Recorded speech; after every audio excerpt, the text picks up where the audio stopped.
welcome to my channel, The Love Tita Heart, the channel for the non-stop followers of Alden and Maine, who will serve as voice for those who cannot express their feelings for Alda.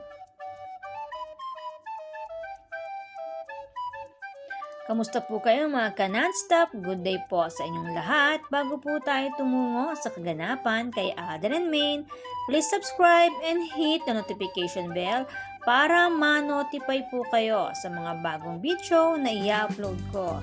Salamat po! Happy heart mga ka-Alda! Bagong endorsement na naman para kay Alden Richards, kasama pa si Daddy Bay. And last November 8, kahit masama ang pakiramdam, diretso pa rin si Richard Jr. sa concert ni Jonalyn. The show must go on. Kahit sinisipon si Alden Richards, kahit medyo hirap sa pagkanta, gawa ng colds, tuloy lang si Alden Richards. Iba talaga kapag umiiral ang professionalism. Kahit masama ang pakiramdam, commitment is commitment. Tuloy ang pag-guest ng nag-iisang pambansang bay, box office king and multimedia superstar, Alden Richards. At kapag itinuring kanya na isa sa tunay na kaibigan, pupuntahan ka talaga ng nag-iisang gwapong Mr.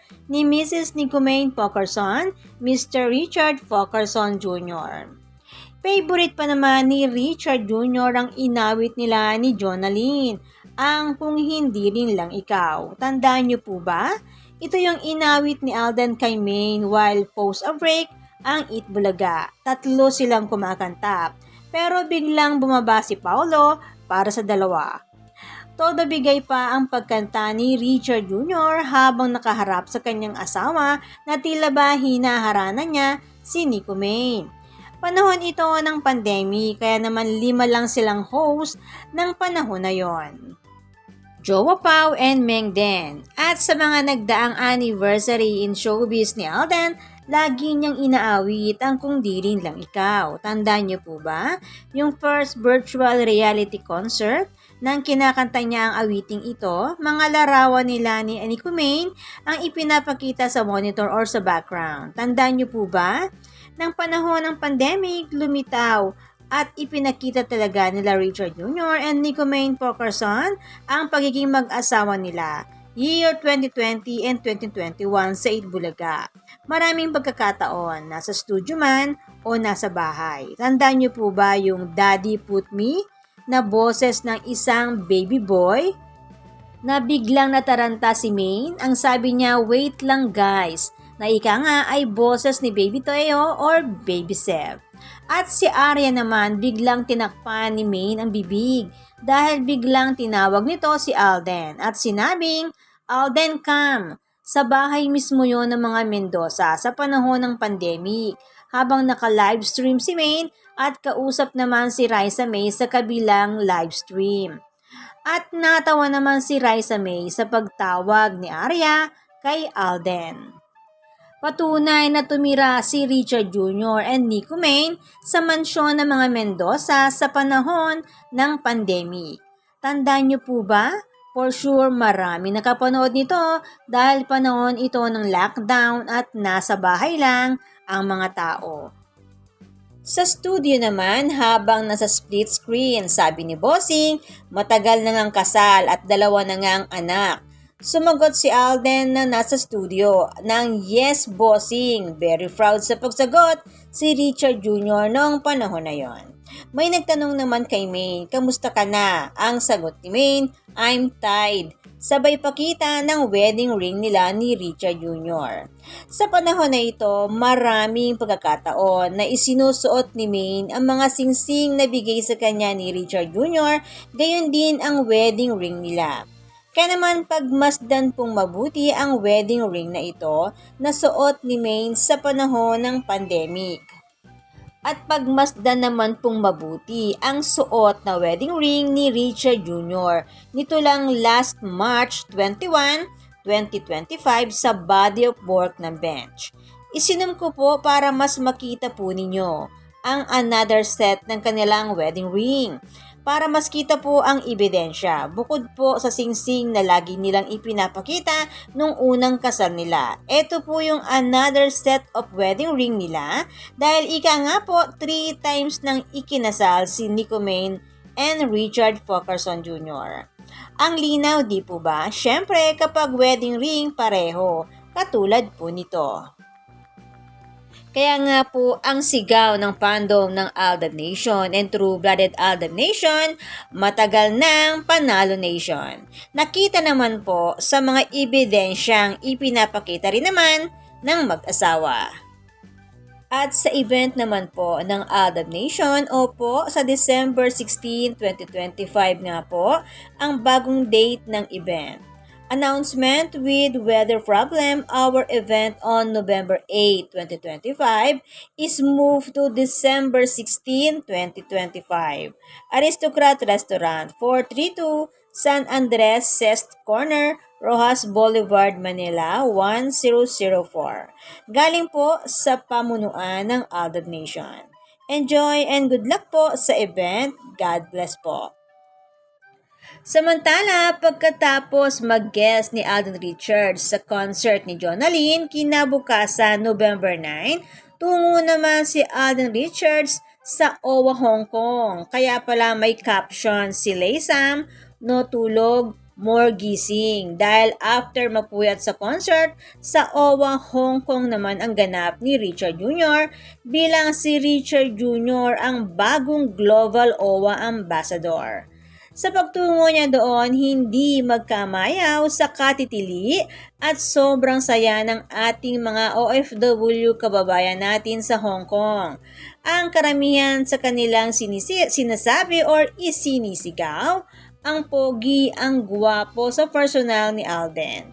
Kanaman panandalian na kalimutan ng ating kababayan doon ang pagod at puyat sa trabaho. Panandalian huminto ang oras habang nandoon si Richard Fockerson Jr. Kaya naman ang pakay sa OWA nalimutan ng panandalian. Kahit saglit lang naibsan ng stress at lungkot ng ibang OFW kababayan natin sa Hong Kong. Hindi lahat ng OFW sinuswerte sa abroad. Pero sa pagkakataon na ito, ika nga, para silang tumama sa loto nang bumisita si Richard Jr. sa OWA Hong Kong. Lalo na nang pagsilbihan sila ni Richard Jr. ng merienda, coffee and bread, kahit saglit lang.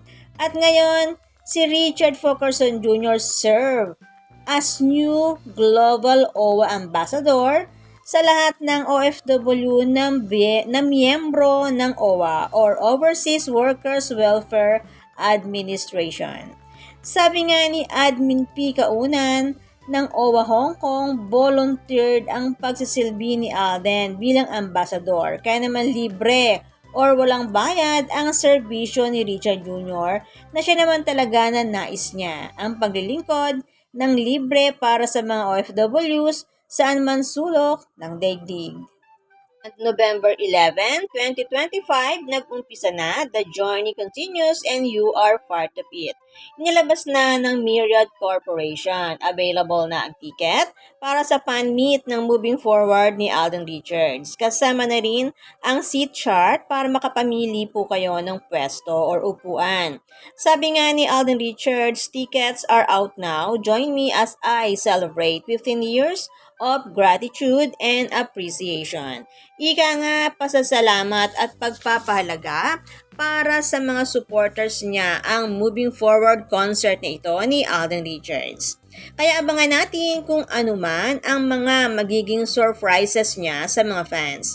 Sabi nga ng kanyang better half, Mrs. Nico Main Fockerson, yan si Alden, full of surprises yan. Kaya naman, hindi matatawaran ang sorpresa ang ginawa ni Richard Jr. kay Nico Main sa Boracay nung time ng birthday ni Main Mendoza noon, kung saan siya nag-propose kay Main na hindi ginawa ni Richard Jr. sa kahit na kaninong babae. Sabi nga ni Richard Jr., si Main lang ang nag-iisang babae sa isip at puso niya. Kaya ngayon, panahon naman ng pagbabalik ng pasasalamat sa lahat ng kanilang fans ni Mengay. Ginugulat ni Alden Richards ang mga fans sa kabila ng kanyang pagiging abala sa mga maraming bagay. Ngayon, tagapagtaguyod si Alden ng OWA para sa mental health ng ating mga kababayan OFWs. And last November 15, 2025, Kindness Campaign naman ang kanyang pinapalaganap sa event ng 30 years ng Sparkle para sa mga kasama niya sa industriya at para sa lahat na rin. Instead of bashing, pairali ng kabutihan. Click Kindness ang campaign ni Richard Jr. Ito ang pinangunahan niya. Piliin ang kabutihan sa bawat isa sa araw-araw. Para pa rin sa mental health ang campaign na ito. Maganda naman ang layunin na ito sa mundo ng showbiz. Pero sana lang wala nang sarswela. Kahit sa kanino, wala nang sarswela sanang maganap. Matigil na ang sarswela dahil ito rin naman ang nagiging dahilan ng bashing. Ang panloloko sa mga fans gawa ng sarswela ang pinakamatinding ginawa ng pamunuan nila Alden and Maine. Kaya maraming nagalit sa dalawa. Biktima sila Alden and Maine ng kanilang management. Hindi natin sila masisisi dala ng kabataan at murang edad na sunod lang sa utos ng management nila noon para hindi mawala ng trabaho. Ang problema, pinalala ng pamunuan para lang patahimikin ang fandom sa kanilang nalalaman at ipinaglalaban. Noong time ng pandemic, 2020, year 2020 to year 2021, nagkaroon ng chance na muling masaksihan ng fandom ang totoo sa dalawa. Kaya naman maraming nabuhayan, sumaya at sumigla, kahit pandemic, umangat pa rin ang show nila. Pero ang nakapagtataka, bakit ayaw ng pamunuan na maging masaya ang fandom ng Aldab Nation and True-Blooded Aldab Nation? Bakit mas ginusto ng pamunuan na mabash sila Alden and Maine? At ngayon, si Maine ang nabubugbog ng gusto sa bashing nang dahil na rin sa nilikhang sarswela. Damay ngayon ang pangalan ni Maine Mendoza gawa ni Panot na sangkot sa korupsyon. Ngayon, paano nila lilinisin ang pangalan ni Maine Mendoza sa mga netizen? Sa fandom ng Aldab Nation and True-Blooded Aldab Nation dahil matagal naman nilang alam ang katotohanan na matagal nang mag-asawa sa tunay na buhay sila Richard Jr. and Nico Maine Pokerson, wait lang sila sa God's perfect plan. Dahil unti-unti na rin naman nararamdaman ang paghukom sa mga may sala sa fandom. Basta ang fandom ng Aldab Nation and True-Blooded Aldab Nation, tuloy lang ang pagmamahal sa Pokerson Jr. family.